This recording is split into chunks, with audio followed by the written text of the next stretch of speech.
পদ্মা সেতু থেকে শুরু করে Karnaphuli tunnel, Dhaka Chittagong bullet train প্রকল্প থেকে শুরু করে চট্টগ্রামের বে টার্মিনাল, পায়রা বিদ্যুৎ কেন্দ্র থেকে বাংলাদেশ, ভারত, মিয়ানমার এবং চীনের কুনমিং ইনিশিয়েটিভ এবং সারা বিশ্বের জন্য বেল্ট অ্যান্ড রোড ইনিশিয়েটিভ বা বিআরআই প্রজেক্ট, এমন কোনো জায়গা বাদ নেই যেখানে চীন নেই। সাম্প্রতিক একটা প্রতিবেদন বলছে বাংলাদেশে বর্তমান চলমান যতগুলো প্রকল্প রয়েছে তার মধ্যে প্রায় 50%ই চীনা ঠিকাদারি প্রতিষ্ঠান বা কোম্পানিগুলো কাজ করছে। এতেই বোঝা যায় বাংলাদেশের কাছে চীনের গুরুত্বটা কতটুকু। তবে মুদ্রার ওপিটও আছে, সেটি হচ্ছে সারা বিশ্বে চীনের ঋণ ফাঁদ বা চীনা ডেট ট্র্যাপ নিয়ে বেশ সমালোচনা চলছে। বলা হচ্ছে দক্ষিণ এশিয়ায় পাকিস্তান, শ্রীলঙ্কা এবং মিয়ানমারের পরে পরবর্তী চীনের ডেট ট্র্যাপ বা চীনের ঋণের ফাঁদে পড়তে যাচ্ছে Bangladesh. Then let's talk about China importance on Bangladesh development and its debt trap. সাম্প্রতিক একটা নিউজ দিয়ে শুরু করছি। বাংলাদেশে নিযুক্ত চীনা রাষ্ট্রদূত বলেছেন 1 বছরে বাংলাদেশে চীনা বিনিয়োগ বেড়েছে প্রায় 200% এবং গত 7 মাসে এই বিনিয়োগের আকার প্রায় 45 কোটি মার্কিন ডলারের বেশি। সাম্প্রতিক সময়ে বাংলাদেশের বৃহত্তম বাণিজ্যিক ও বিনিয়োগ অংশীদার হয়ে উঠেছে চীন। 2019 সালে বাংলাদেশে বিনিয়োগ এসেছিল মোট 287 কোটি মার্কিন ডলার, যার মধ্যে প্রায় 65 কোটি মার্কিন ডলারের বিনিয়োগ ছিল চীনের।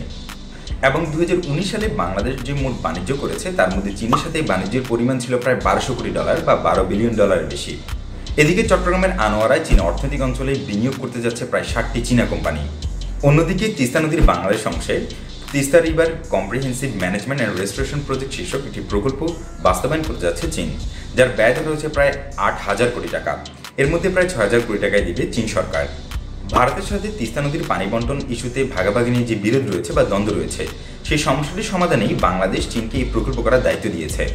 এছাড়াও প্রথমবারের মতো বাংলাদেশের কোনো সমুদ্রের উপর রানওয়ে নির্মিত হচ্ছে, সেই রানওয়ে নির্মাণের কাজটিও কিন্তু চীনই পেয়েছে। চীনের 2টি ঠিকাদারি প্রতিষ্ঠান কক্সবাজারে এই রানওয়ে নির্মাণ কাজ হাতে পেয়েছে।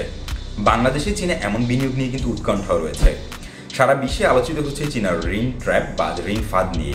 বিশেষ করে বাংলাদেশে চীনা বিনিয়োগ নিয়ে সবচেয়ে বেশি সমালোচনা করছে ভারত এবং ভারতীয় গণমাধ্যমগুলো বেশ সমালোচনায় মুখর বাংলাদেশের, যে বাংলাদেশ এখনই হয়তো বা ঋণ ট্র্যাপে বা চীনা ঋণের ফাঁদে পড়ে যাবে। মূলত উদীয়মান অর্থনীতির কারণেই বাংলাদেশ এখন অন্যান্য দেশের বিনিয়োগের আকর্ষণের কেন্দ্রবিন্দুতে পরিণত হয়েছে। বাংলাদেশে 16 কোটির বিশাল একটা মার্কেট রয়েছে, যা অনেক ইউরোপিয়ান দেশের অনেকগুলো দেশ মিলিয়ে কিন্তু সম্ভব না। সো উন্নত দেশগুলো বিশেষ করে এশিয়ায় জাপান এবং চীন বাংলাদেশের বিনিয়োগের আগ্রহ প্রকাশ করে আসছে এবং ব্যাপক বিনিয়োগ করছে। বর্তমানে বাংলাদেশের উন্নয়নের সবচেয়ে বড় বিনিয়োগকারী চীন এবং তারপরেই অবস্থান রয়েছে জাপানের। বিশেষজ্ঞরা বলছেন বর্তমানে বাংলাদেশের যে উন্নয়ন কর্মযজ্ঞ চলছে এর জন্য বিশাল বিশাল মেগা প্রজেক্ট বাস্তবায়নে বাংলাদেশের প্রচুর অর্থের প্রয়োজন। এই অর্থের উৎস নির্বাচন করতে গিয়ে বাংলাদেশের অন্য এক বিকল্প হচ্ছে চীন। কারণ উন্নত দেশগুলো অথবা দাতা গোষ্ঠীগুলো বাংলাদেশকে শুধু উপদেশ দেয়, প্রয়োজন মতো অর্থ ছাড় করে না, বা অর্থ ছাড় করলেও তাদের এমন পরিমাণ শর্ত থাকে যেগুলো বাস্তবায়ন করাটা টাফ হয়ে যায় বাংলাদেশের জন্য।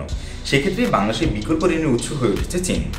চীনের উপর বাংলাদেশের নির্ভরশীলতা নিয়ে অনেক তর্ক করা যাবে, বিতর্ক করা যাবে, তবে অর্থ কিন্তু পাওয়া যাবে না। আর এই সুযোগে বাংলাদেশকে চীনকে কাছে টেনে নিয়েছে এবং বাংলাদেশে প্রচুর বিনিয়োগ করছে চীন। এতগুলো চীনের কথা, আপনি কার কাছ থেকে ঋণ নেবেন? ধরি ভারতের কথাই। ভারত গত 1 দশকে 3টি এলওসি বা লাইন অফ ক্রেডিটের আওতায় মাত্র $7 বিলিয়ন ঋণ দেওয়ার প্রতিশ্রুতি দিয়েছিল। আমি আবারও বলছি, মাত্র $7 বিলিয়ন। সেখানে তারা গত 1 দশক পরে অর্থাৎ 2021 সালে এসে মাত্র $600 মিলিয়ন অর্থ ছাড় করতে পেরেছে। সো বর্তমান বাংলাদেশের যে উন্নয়ন প্রকল্প বা মেগা প্রজেক্টগুলো চলছে সেটা এই $600 মিলিয়ন দিয়ে উন্নয়ন সম্ভব না। তারা প্রতিশ্রুত অর্থ দিতে পারছে না। $7 বিলিয়ন বাংলাদেশের উন্নয়নের জন্য অত্যন্ত কম, বাট সেই অর্থের মধ্যে ভারত মাত্র 6% বা $600 মিলিয়ন কিন্তু পূরণ করতে পেরেছে বা অর্থ ছাড় করতে পেরেছে। সো আপনি যদি চীনের বিকল্প ভারতকে ভাবেন তাহলে সেটা কিন্তু কার্যকরী হবে না। কারণ বাংলাদেশের উন্নয়নে বর্তমানে চীনের প্রতিশ্রুত ঋণের পরিমাণে প্রায় $24 বিলিয়ন মার্কিন ডলার। এই ভারত এবং তার মিত্র এবং পশ্চিমা গোষ্ঠী যুক্তরাষ্ট্র বা ইউরোপিয়ান ইউনিয়নের মতো দেশগুলোই বলছে চীন ঋণের ফাঁদে ফেলে এক এক দেশকে নিঃস্ব বা অসহায় করে ফেলছে। মূলত বিশ্ব ব্যাংকের মতো দাতা গোষ্ঠীগুলো এবং তারা নিজেরা ঋণ দিয়ে অন্যান্য দেশের ভিতরে প্রভাব বিস্তার করত। এই সুযোগটা যখন চীন কাজে লাগাচ্ছে তখন তাদের প্রভাব খর্ব হচ্ছে এইসব দেশে। এই জন্যই ভারতের মতো দেশগুলো চীনের এগেনিস্টে গিয়ে চীনের ঋণ ফাঁদের এই বিষয়টিকে বেশ আলোচনায় নিয়ে এসেছে। এখন আপনার প্রশ্ন জাগতে পারে, তাহলে চীনের ঋণ ফাঁদ যেটা আমরা শুনি সেটা কিন্তু আসলে কি নেই? আসলে ব্যাপারটা এমন নয়। চীন যখন ঋণ দেয় তখন তার শর্ত লিখিতই থাকে। আমার দেশের বা যে দেশের রাজনৈতিক নেতারা বা রাষ্ট্রপ্রধানরা ঋণ নেন তখন তারা কিন্তু সেগুলো দেখতে পান, বা নীতি নির্ধারী পর্যায়ে যারা আছেন তারা কিন্তু দেখতে পান। সো সেগুলো তারা দেখে যদি মনে হয় ঋণটা কার্যকরী বা ঋণটা নিলে ভালো হবে সেই দেশের জন্য, তাহলে নেবেন। এখন এটা তো বলতে পারেন না যে চীন একাই ভাত খায়, আমি আপনি ঘাস খাই। আমি আপনি বিবেচনা করতে হবে ঋণ নেওয়ার ক্ষেত্রে আমি সেটা পেমেন্ট করতে পারবো কিনা। যদি আমি পেমেন্ট না করতে পারি, সাধারণত ব্যাংক কী করে, আপনি যদি ব্যাংক থেকে লোন নেন আর ঋণটা পরিশোধ করতে না পারেন, তাহলে সেক্ষেত্রে ব্যাংক আপনার যাবতীয় সম্পত্তিগুলো নিলামে বিক্রি করে দেয়, তার যতটুকু সম্ভব সে আদায় করে নেয়। একই রকম চীন করছে, এবং এতে দোষের কিছু নেই। তাহলে আপনি আপনার কথা চিন্তা করুন, আপনি যদি কাউকে ঋণ দেন বা ধার দেন, তাহলে আপনি কি আপনার বিষয়টা দেখবেন না যে আমি কি ঋণটা পাবো কিনা, আর সে যদি ঋণটা না পরিশোধ করতে পারে তাহলে আমি অন্য কোন পন্থায় ঋণটা উঠাতে পারবো। সেই চিন্তা করাটা তো বোকামি কিছু না, সেই চিন্তা করাটা তো খারাপ কিছু না, আপনি তো করতেই পারেন। সেম কাজটাই চীন করছে এবং অন্যান্য দেশগুলোও করে থাকে। বাট চীনের কারণে যেহেতু তাদের ভূরাজনৈতিক প্রভাবগুলো কমে যাচ্ছে বিভিন্ন দেশে, তাই তারা চীনের ঋণ ফাঁদ বা ট্র্যাপটাকে এত বেশি গণমাধ্যমের দ্বারা প্রভাবিত করছে মানুষকে। আর বাংলাদেশ চীনের ঋণের ফাঁদে পড়ে যাচ্ছে এমন কিছু বলার সময় কিন্তু এখনও আসেনি। কারণ 2020 সাল পর্যন্ত বাংলাদেশের মোট ঋণ যদি আমি $45 বিলিয়ন ধরি, তাহলে সেখানে চীনের ঋণ মাত্র 8%। সো একটা দেশের প্রতি 8% ঋণ নির্ভরতা, এটা কখনোই আপনার ঋণ খেলাপি পর্যায়ে যাবে না, বাংলাদেশের সামর্থ্য আছে। আর বিশ্বব্যাংকের মানদণ্ড অনুযায়ী একটা দেশ প্রায় 40% পর্যন্ত ঋণ নিতে পারে তার জিডিপির। সেখানে বাংলাদেশ এখন পর্যন্ত যে বৈদেশিক ঋণ নিয়েছে তার পরিমাণ মাত্র 14%। অর্থাৎ বাংলাদেশ এখনও সেফ জোনে আছে। সো যারা বলছেন যে বাংলাদেশও চীনের ঋণের ফাঁদে পড়ে যাবে, এমন আশা যারা করছেন বা এমন সম্ভাবনা যারা দেখছেন, তাদের জন্য বলছি নিশ্চিন্তে থাকুন, নিরাপদে থাকুন। এখন পর্যন্ত বাংলাদেশের সেই অবস্থা বা পরিস্থিতি কোনোটাই কিন্তু তৈরি হয়নি। আর ঠিক এই কারণেই বাংলাদেশ সরকার এবং বর্তমান বাংলাদেশ কিন্তু এই ঋণ ফাঁদের বিষয়টিকে তেমন একটা গায়ে নিচ্ছে না। কারণ সাম্প্রতিক সময় গণমাধ্যমে এসেছে যে চীনের বৃহত্তম বাণিজ্যিক জোট RCEP বা রিজিওনাল কম্প্রিহেন্সিভ ইকোনমিক পার্টনারশিপে যোগদানের জন্য বাংলাদেশ পর্যালোচনা করছে। কারণ এই RCEP-তে যত দেশ সংযুক্ত আছে, যেমন ASEAN-এর 10টা দেশ এবং জাপান, চীন, দক্ষিণ কোরিয়ার মতো দেশগুলো আছে, এই দেশগুলোর অর্থনীতি সারা বিশ্বের 1/3, অর্থাৎ প্রায় 30 থেকে 35% অর্থনীতির নিয়ন্ত্রণ কিন্তু RCEP-র মতো এই জোটটি। সো বাংলাদেশ চাচ্ছে এই RCEP-তে যোগ দিয়ে বাংলাদেশের বাণিজ্য সুবিধাগুলো লাভ করার জন্য। মূলত বাংলাদেশের টার্গেট এখনই সেখানে যুক্ত হওয়া না। বাংলাদেশের টার্গেট যখন 2026 সালে বাংলাদেশ LDC থেকে উত্তরণ হবে, তখন বাংলাদেশ কিন্তু অনেক বাণিজ্যিক সুবিধা হারাবে। সেই সুবিধাগুলো যাতে বাংলাদেশ অব্যাহত রাখতে পারে বা বাণিজ্যিক সুবিধাগুলো পেতে পারে, সেই জন্য কিন্তু বাংলাদেশ RCEP-র মতো বাণিজ্যিক জোট অথবা অগ্রাধিকারমূলক বাণিজ্য চুক্তি বা বায়োলেটারাল মুক্ত বাণিজ্য চুক্তির দিকেও ঝুঁকে পড়ছে, যাতে বাংলাদেশের প্রতিযোগিতার সক্ষমতাটা হারিয়ে না যায়। কারণ 2026 সালে যখন বাংলাদেশ LDC থেকে উত্তরণ হবে, তখন বাণিজ্যিক সুবিধা যেগুলো হারাবে, সেখানে অন্যতম প্রতিদ্বন্দ্বী ভিয়েতনাম এবং কম্বোডিয়ার মতো দেশগুলো থাকবে। সো বাংলাদেশ যাতে সেই কম্পিটিটিভ অবস্থায় থাকে, সেই জন্যই এই চুক্তিগুলোর দিকে যাচ্ছে। তো বাংলাদেশের বর্তমান টার্গেট হচ্ছে RCEP বা রিজিওনাল কম্প্রিহেন্সিভ ইকোনমিক পার্টনারশিপ। কারণ এটা অনেক বড় জোট, এখানে প্রায় ASEAN সহ নিউজিল্যান্ড রয়েছে, অস্ট্রেলিয়া রয়েছে, জাপান, দক্ষিণ কোরিয়া এবং যার নেতৃত্বে রয়েছে চীন। বাংলাদেশ এই সুযোগটা কিন্তু চাচ্ছে, অর্থাৎ বাংলাদেশ কিন্তু আবারও চীনের ছায়াতলে যাওয়ার চেষ্টা করছে বাংলাদেশ তার ইকোনমিক ডেভেলপমেন্টের জন্য। আর ভাই, ভারতীয় গণমাধ্যমগুলো ওয়ান কাইন্ড অফ প্রোপাগান্ডা মনে হয় আমার কাছে। এটা আমার ব্যক্তিগত মতামত, আপনি মতভিন্নতা আপনার থাকতে পারে, বাট আমার যেটা মনে হয় ওরা জাস্ট প্রোপাগান্ডা মেশিনের মতো কাজ করে। কোনো একটা বায়াস নিউজ ছাড়া কোনো নিউজ ওরা দিতেই পারে না, ব্যাপারটা হচ্ছে এরকম হয়। সো আমি যেটা বলছি সেটা হচ্ছে ভারতীয় গণমাধ্যমগুলো সাম্প্রতিক সময় চীনের ঋণ ফাঁদের বিষয়টি বাংলাদেশকে জড়িয়ে ফেলছে এই কারণে যে বিশেষ করে তিস্তা প্রকল্পে যখন চীনা ঋণের ঘোষণা আসে, তখন ভারত বেশ নারাজ হয় এই বিষয়টি নিয়ে, এবং ভারতীয় গণমাধ্যমগুলো চীন এবং বাংলাদেশের সম্পর্ক নিয়ে বেশ নিউজ প্রচার করতে থাকে। আরেকটা বিষয় হয়তো মনে থাকবে আপনার, ঢাকা স্টক এক্সচেঞ্জে যখন শেয়ার বিক্রির মাধ্যমে বাংলাদেশের স্টক এক্সচেঞ্জের সক্ষমতা বৃদ্ধির চেষ্টা করেছিল DSE বা ঢাকা স্টক এক্সচেঞ্জ, তখন কিন্তু চীন এবং ভারতের মধ্যে একটা প্রতিদ্বন্দ্বী অবস্থা বিরাজ করছিল। যদিও ওইটা চীন তার বেশি বিডিংয়ের মাধ্যমে জায়গাটা দখল করে নেয়, বাংলাদেশের বিভিন্ন প্রকল্পে ভারত কিন্তু বারবার চীনের কাছে মার খেয়ে যাচ্ছে। ব্যাপারটা এই নয় যে ভারত খুব খারাপ তাই মার খেয়ে যাচ্ছে এবং বাংলাদেশ চীনকে বেশি পছন্দ করছে তাই চীনের প্রতি ঝুঁকছে, ব্যাপারটা এমন কিন্তু নয়। মূলত ভারতও ভালো উন্নয়ন সহযোগী এবং চীনও ভালো উন্নয়ন সহযোগী, কিন্তু উন্নয়ন সহযোগী হলেই হবে না, বাংলাদেশের অর্থ দরকার। সেই অর্থ যোগান কিন্তু ভারত দিতে পারছে না। আমি আগে বলেছি যে ভারত গত 10 বছরে বাংলাদেশকে $7 বিলিয়ন ঋণ দেওয়ার প্রতিশ্রুতি দিয়েছিল, সেখানে মাত্র ছাড় করতে পারছে $600 মিলিয়ন। সো বাংলাদেশের $600 মিলিয়ন তো উন্নয়ন সম্ভব না, যে ভারতের মূলত অর্থনৈতিক সক্ষমতা কম থাকার কারণে ভারত পিছিয়ে পড়ছে। আর ঠিক এই কারণেই বাংলাদেশে চীনা ঋণ ফাঁদের বিষয়টিও ভারতীয় গণমাধ্যমগুলো ভারতের প্রচারণা চালাচ্ছে, এবং এটা অস্বীকার করার উপায় নেই।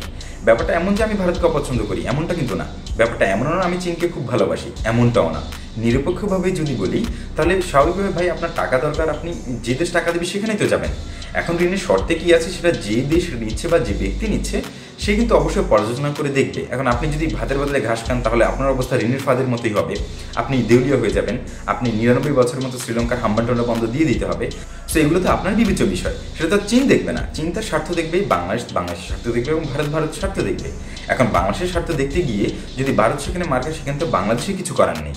এই ব্যাপারটা বুঝতে হবে। সো আমরা কেউই ভারত বিরোধী না, আমরা মূলত বাংলাদেশের উন্নয়নের সপক্ষে এবং যা যা করার প্রয়োজন বাংলাদেশের স্বার্থে আমরা কিন্তু তাই করবো। এবং আমার জানার মধ্যে কিন্তু সাধারণ বাংলাদেশের চীনের ঋণ ফাঁদ নিয়ে কিন্তু অতটা চিন্তিত নয়, বরং বাংলাদেশে চীনা বিনিয়োগে তারা উৎসাহিত, কারণ বাংলাদেশের উন্নয়নের জন্য সেই প্রয়োজন যে সেইটা তৈরি করে দিচ্ছে চীন এবং বাংলাদেশ সেই সুফল লাভ করছে। আরেকটা কারণ হচ্ছে ভারত বাংলাদেশের যে প্রকল্পগুলোতে পিছিয়ে যাচ্ছে, যেমন ভারতীয় ঠিকাদার প্রতিষ্ঠান না পেয়ে চীনের প্রতিষ্ঠান বা অন্য কোনো দেশীয় প্রতিষ্ঠান পাচ্ছে। এর অন্যতম কারণ হচ্ছে ভারতের সাপ্লায়ার্স ক্রেডিট। ভারতের সাথে বাংলাদেশ যখন কোনো প্রকল্পের চুক্তি স্বাক্ষর করে তখন সেখানে সাপ্লায়ার্স ক্রেডিট নামে একটা ব্যাপার থাকে। শুধু ভারতের সাথে এটা যখন চীনের সাথে করে তখন সেখানে সাপ্লায়ার্স ক্রেডিট থাকে। কিন্তু দেখা যায় কি বাংলাদেশের কোনো প্রকল্পে ইট বালু পর্যন্ত ভারত থেকে আমদানি করতে হয় এই সাপ্লায়ার্স ক্রেডিটে। চীনের ক্ষেত্রেও সেম, তবে চীন থেকে ইট বালু সিমেন্ট আমদানি করতে হয় না বাংলাদেশে, হয়তো বা যন্ত্রাংশ আমদানি করতে হয় বা অন্য কোনো মেগা প্রজেক্টের ক্ষেত্রে ভিন্ন জিনিস যেটা বাংলাদেশে উৎপাদিত হয় না এমন কিছু পণ্য কিন্তু আমদানি করতে হয়, শ্রমিকও নিতে হয়। ভারতের ক্ষেত্রেও তাই। বাট ভারতের ক্ষেত্রে ঠিকাদারগুলো এমন রাজ করেন যে বাংলাদেশের প্রকল্প পরিচালকগুলো কিন্তু ভারতের এই ঠিকাদারদের উপরে প্রচুর ক্ষোভ রয়েছে। এই জন্য সাম্প্রতিক সময় কিন্তু চট্টগ্রাম বে টার্মিনালে ভারতে কিন্তু বাংলাদেশ প্রকল্পটি দেয়নি। এবং একই রকম ভূরাজনৈতিক ব্যালেন্সের ক্ষেত্রে দেখেন বাংলাদেশের সরকার বা বাংলাদেশের নীতি নির্ধারণে যারা আছেন তারা কি দারুণ কাজটা করেছেন, সেটা হচ্ছে যেহেতু ভারতও চেয়েছে এই প্রকল্পে কাজ করতে চট্টগ্রাম বে টার্মিনালে এবং চীনও চেয়েছে, এবং ভূরাজনৈতিক ভারসাম্যের জন্য বাংলাদেশ কিন্তু ভারতকে এই প্রকল্পের কাজ দেয়নি, চীনকেও দেয়নি, বরং বাংলাদেশ কয়েকটা দেশকে ভাগ করে দিয়েছে, জাপান, দক্ষিণ কোরিয়া এবং দুবাইকে দিয়েছে। সো দারুণ একটি ব্যালেন্সিং কিন্তু ক্রিয়েট করছে। সো এই ওভারঅল যদি আপনি চিন্তা করেন তাহলে দেখা যায় যে ভারত বাংলাদেশের বিভিন্ন মেগা প্রজেক্টে বা বাংলাদেশের প্রভাবের ক্ষেত্রে ভারত কিন্তু পিছিয়ে পড়ছে। যদিও রাজনৈতিকভাবে বর্তমানে ভারত অনেক প্রভাবশালী বাংলাদেশে, চীন এখনও সমপর্যায়ে আসতে পারেনি, বাট দে আর ট্রাইং, তারাও চেষ্টা করছে বাংলাদেশের রাজনীতিতে প্রভাব খাটানোর জন্য। তাই আমার মতামত হচ্ছে বর্তমান পরিস্থিতি বিবেচনায় বাংলাদেশে চীনা বিনিয়োগের বিকল্প নেই। তাই আঞ্চলিক দেশগুলোকে বলবো পরামর্শ এবং উপদেশের সাথে সাথে অর্থটাও দিন। যদি শুধুমাত্র পরামর্শ এবং উপদেশ দেন তাহলে কিন্তু বাংলাদেশের পেট ভরবে না, কারণ বাংলাদেশের বর্তমান উন্নয়নের জন্য মেগা প্রজেক্টগুলো বাস্তবায়ন হচ্ছে এবং এগুলোর জন্য প্রচুর অর্থের প্রয়োজন। যদি অর্থ না দিতে পারেন তাহলে সর্বতে আপনাদের অপছন্দনীয় যদি চীন হয়ে থাকে তাহলে চীনের দিকে বাংলাদেশে ঝুঁকতে হবে, কারণ বাংলাদেশ তার অর্থনৈতিক উন্নয়নের জন্য সব কিছু করবে এবং সব কিছু। আর আমাদের দেশে যারা রাজনৈতিক নেতৃত্বে আছেন বা নীতি নির্ধারণী পর্যায়ে আছেন তাদেরকে অনুরোধ করব যে সব জায়গায় রাজনীতি বা নিজের স্বার্থটাকে দেখবেন না ভাই। যখন বৈদেশিক ঋণ নেন তখন ভালো করে ঋণের শর্তগুলো পর্যালোচনা করুন, সাধারণ মানুষকে জানান বিষয়গুলো, তাহলে কিন্তু আপনারাও পরিষ্কার পরিচ্ছন্ন থাকবেন। দায়মুক্তির কিছু ব্যাপার আছে যে আপনারা জেনে বুঝে ঋণটি নিচ্ছেন এবং সাধারণ মানুষ সেটা জানবে। আপনারা যদি গোপনে নিজের স্বার্থ বা নিজেদের রাজনৈতিক উদ্দেশ্য হাসিলের জন্য নেন তাহলে সেক্ষেত্রে ওভারঅল কিন্তু দেশ কিন্তু গোল্লায় যাবে ভাই। সো ঋণ নেওয়ার ক্ষেত্রে সেটা চীন হোক, ভারত হোক, অস্ট্রেলিয়া হোক, নিউজিল্যান্ড হোক বা যুক্তরাষ্ট্রই হোক, যে দেশই হোক, ঋণ নেওয়ার ক্ষেত্রে ঋণের বিষয়গুলো পর্যালোচনা করুন এবং জনসম্মুখে প্রকাশ করুন। এক্ষেত্রে মানুষ আরও ক্লিয়ার থাকতে পারবে। So that is today for guys. আর ভিডিওটি কেমন লাগলো জানাতে পারেন কমেন্ট সেকশনে, লাইক দিন, ভিডিওটি ভালো লাগলে শেয়ার করুন বন্ধুদের সাথে। আমি নতুন সাবস্ক্রাইব করুন, ফলো করুন, ফেসবুক, ইনস্টাগ্রাম সব কিছুর লিঙ্ক ডিসক্রিপশনে দেওয়া আছে। ধন্যবাদ।